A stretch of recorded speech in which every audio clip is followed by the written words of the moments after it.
वेगवेगळ्या गावातून शिरपूर शहरात शिक्षणासाठी आलेल्या आदिवासी विद्यार्थ्यांचे होत असलेले हाल आणि वेळोवेळी केलेल्या तक्रारीकडे होणाऱ्या दुर्लक्षामुळे विद्यार्थी रात्रीच्या वेळेस रस्त्यावर उतरून पायी चालत धुळे गाठण्याच्या तयारीत असताना सुमारे 30 किलोमीटर पायी चालल्यानंतर प्रशासनातील अधिकाऱ्यांना अर्ध्या रात्री आदिवासी मुलांच्या मागणीची दखल घेऊन रस्त्यातच थांबून चर्चा करण्यात आली।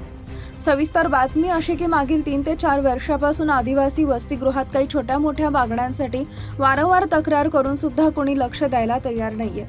मागील 3 दिवसांपासून सांगत होते की जेवण थोडं चांगलं द्या असं त्या ठेकेदारला कॉल केला तर 2 सेकंद बोलत होता आणि कॉल कट करत होता आणि त्याचा कोणीतरी व्यक्ती आल्याने हॉस्टेलवर येऊन दमदाटी करत होता।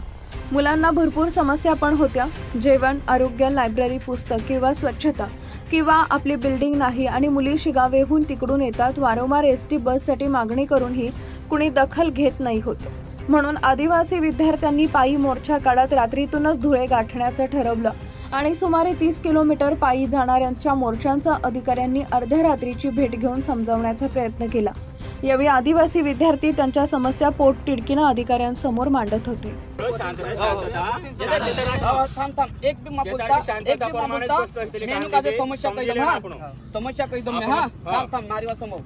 जी नागेश्वर हॉस्टेल से ने चाराखीन नेचरा कोतरा बाथरूम में चालू से तुझे मालूम छे?